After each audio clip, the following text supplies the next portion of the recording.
800-222-5222 again is that number. Let's go on out to Dan Geltrude, CPA, accounting professor. Mr. Geltrude, thank you and welcome back. Great to be back, Doc. So let's think about how we understand the tax bill. So there have been a bunch of moves by a bunch of businesses in response just to the idea of the bill. People seem remarkably, untrusting of that move. It's sort of funny. I sort of have seen people fall into two camps now where I didn't realize there were these two camps where people either don't trust the government and have concerns about bureaucracy versus people that don't trust corporations who feel that they're greedy and self-serving. Or all of the above, or right? Both sides. Yeah, I sit right in the middle. I go, okay, yes and yes. But corporations, their responsibility is to their stockholders, and they have to optimize profits. They don't have there's no sort of personal vendetta against anybody. They're just doing what they do. But this tax bill should help business and should create growth. I think the question I have is how much? Well, that is the big question, how much. I think that's a really hard thing to really put your finger on. I think we are going to see growth, though. I can't see how we will not. My view is this. I think that the corporations know that this is a once-in-a-generation opportunity for them to really have the opportunity to grow and reinvest and be able to, in effect, use the government's money to do that. Now, if they don't do that, Doc, what I think is going to happen, you're going to see one aggravated president, and he's going to go on the attack. And they're going to feel it. He's going to shame them, for sure. Is that enough? I don't know. But if companies are not doing the right thing, I think it's going to come to light, and I think it's going to be bad for them. Well, so let's say that just the movements yesterday suggest that they're going in the right direction, right? Right, trying to do the right thing. They're trying to do the right thing. And let's say they do, let's just take a middle road estimate of what they're likely to do, which is, a mix of phenomena. And let's hope they create jobs. Let's hope they reinvest. They're getting that big capital tax break, right? They get a deduction in the first year, so they're being highly encouraged to put capital expenditures in. Yep. I'm trying to figure out what the unintended consequences might be. In other words, might some place like California or New York, because of the lack of deductible state taxes, have a real estate problem? And now we can't deduct our property taxes either. Could there be a real estate issue in California, New York? Could there be inflation that begins to spiral out of control? Where are the landmines in this thing? And I don't think it's where people are looking. Also, they've defunded healthcare. What's going to happen with that? Why aren't people talking about these things? But what do you think about them? Well, right off the bat with the defunded healthcare, we're talking about, what's the estimate? 11, 12 million are not going to have insurance. But at least that's by their choice, because they could remain in the Obamacare plan, but they're going to opt out, right? So That's on them. But as far as you brought up property values, now that's a big one, and I think that was one of those that could be considered unintended consequences. I think there's going to be a shift in values across the country. I think there's going to be a shift out of the New York area. Yeah. I think there's going to be a shift out of California. I think California is going to be pushing people to Nevada. New York is going to be pushing people to Florida. And by the way, they may be pushing corporations with them, with those people that are going to be looking for a better deal as far as income taxes go.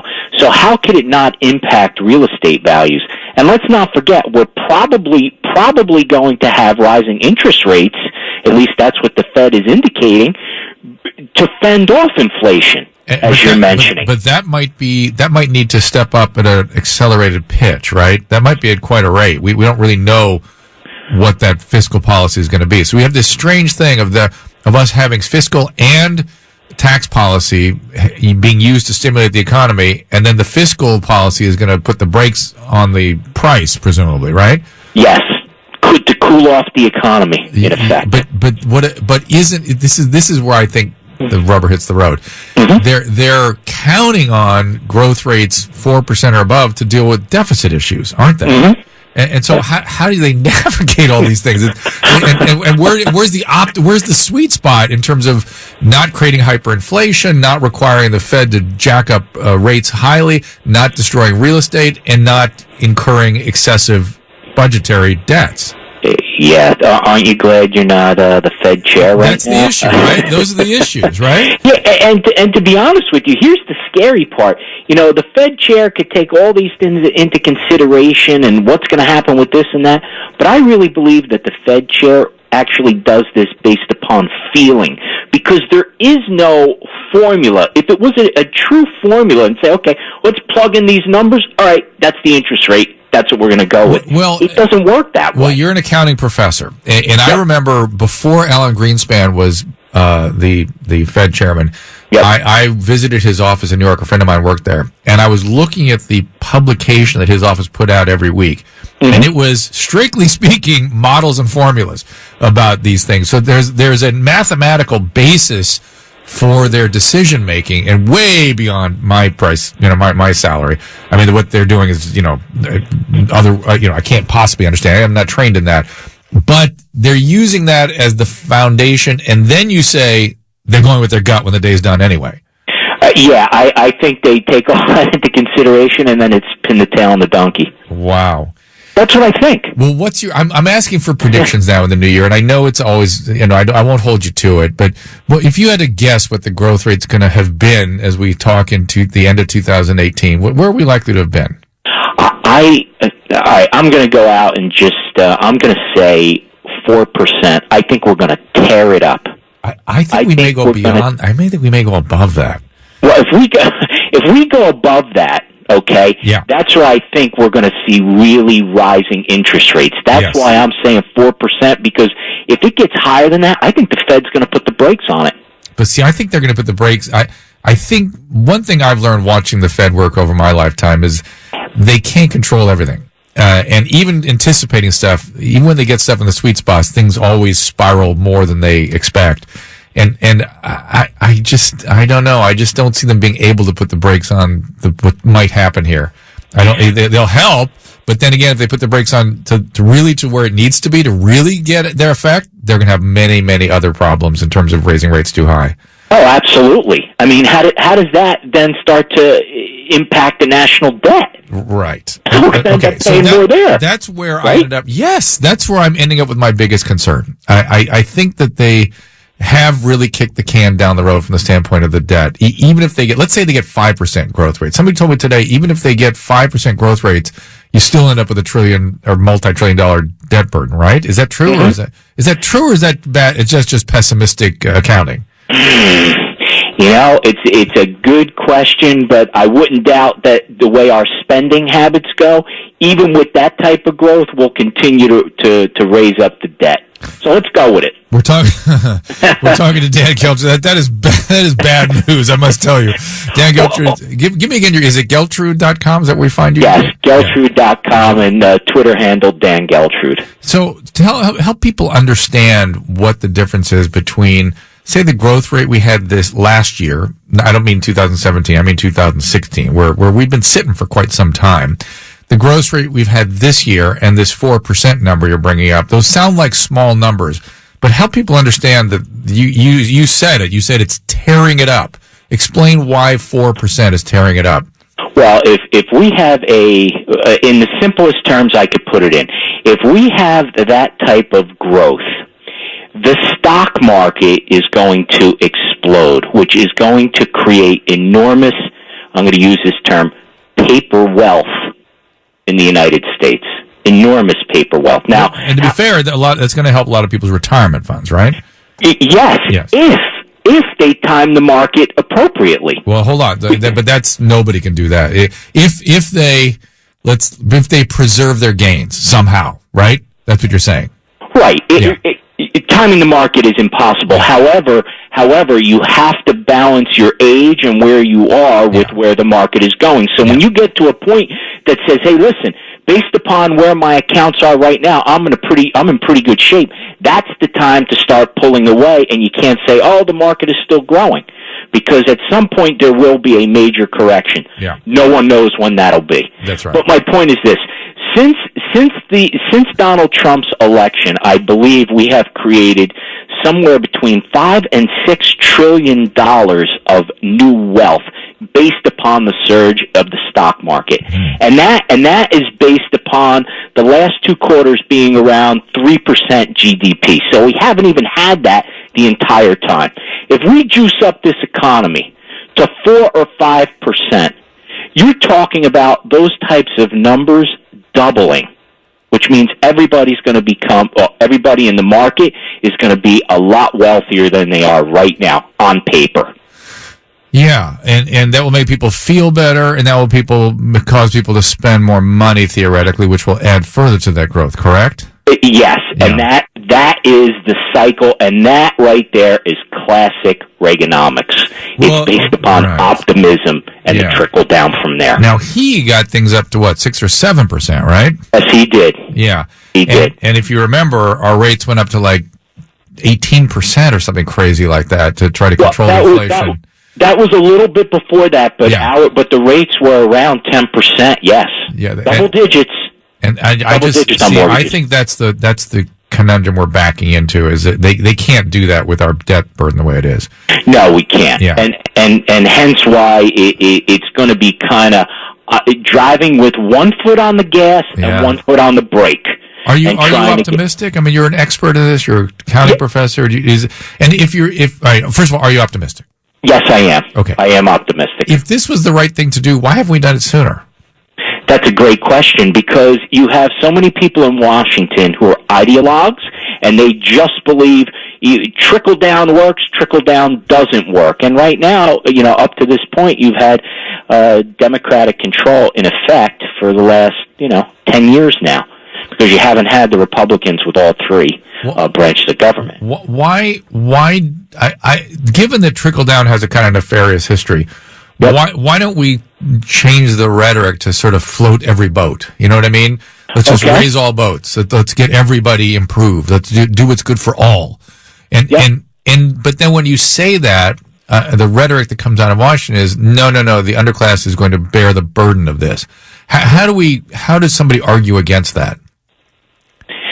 Well, if we're going with our new vocabulary of floating all boats, if corporations are doing well and they're hiring more people, right? The best. What was Kennedy's quote about welfare? The best welfare is getting people a job. For sure. For sure. So if you look at it this way, if the government in effect is assisting corporations, which they're doing by this significant tax cut, and those corporations can then invest back into their company with human capital, which is going to put people back to work. That's the formula. It seems so economics 101 to me. I always get sort of confused why we don't do that all the time. I guess it gets, just talking about the stuff we're anticipating downstream, the fog of war gets a little bit challenging. Well, one thing we haven't talked about, Doc, is how much Trump has taken his foot off of the brake as far as regulations go. Now, that's big. Yeah, my understanding is if Jamie Dimon was going around the country last year saying that if we took regulations back 30%, there'd be a 6% growth rate, or you're saying something like that. Exactly. Were those his numbers? Yep. Yes, they were. Yeah, and explain how that works, because so now we have three things going on. We have deregulation, we have tax policy, we have fiscal policy. That's why I worry it's going to overheat in some weird way that we can't anticipate. But go ahead. What is it about regulation? So when we talk about regulation, here's one that's really been in the crosshairs of Donald Trump for a long time. That pertains to energy, right? Because he's looking at this with the pipeline through Canada, right? And the Obama administration would not allow that, the Keystone Pipeline, right? Yeah. Wouldn't allow that to happen. Trump is saying, no, we're going to do that, because if we can flow that energy and cheapen the cost of energy, how much money does that save American corporations across the board and American taxpayers and workers, right? Yep. And the effect of that is people have more money in their pocket. When they have more money in their pocket, they're more positive and they're spending more. So that deregulation, now listen, I'm not going to comment on whether it's good for the environment or not. We're just talking about what the president's intentions what the plan is, yeah. Right, and the plan is that there's too much regulation.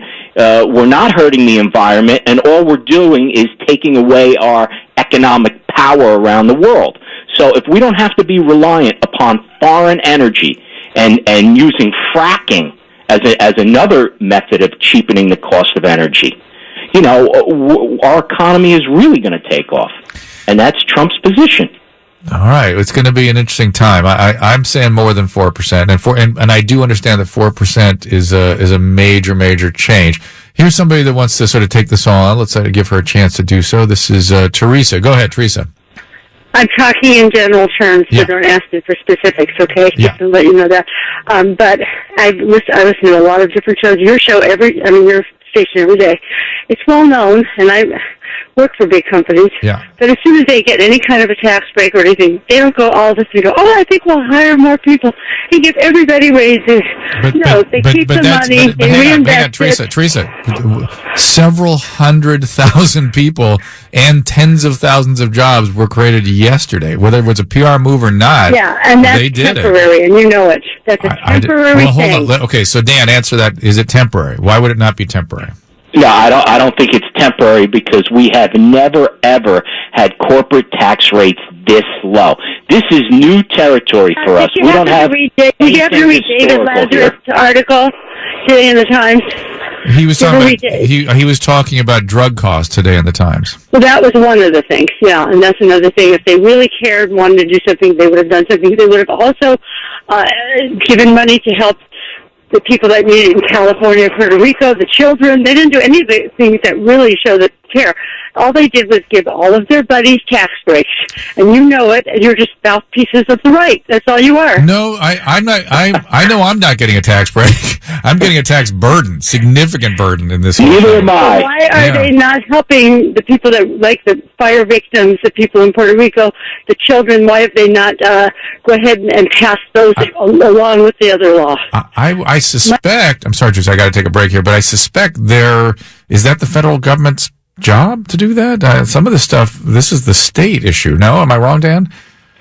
Well, I think when we're talking about like FEMA and the federal programs, they're running out of money. Well, maybe that's her point. So we gotta find a way to increase the government coffers, and that is by creating growth. Would that be accurate? That's what I say, because how much can you tax people? Until we get to the point where everybody just works for the government and the government takes care of you. Well, eventually. And that doesn't mean, and by the way, let me be clear, I'm not saying that we shouldn't be helping people that need it. Of course. I don't want to be cold-hearted here. I'm just saying, where's the money come from? Well, and that's what I'm... From us. Well, all right, Dan, I've got to go to break. I appreciate it as always. I want to sort of... I don't understand why economics is something that people don't want to listen to. It's very confusing me. But Dan, go ahead. Thank you so much. We'll see you at Geltrude.com, correct? Yes. All right. Thank you so much. Talk Radio 790 KBC.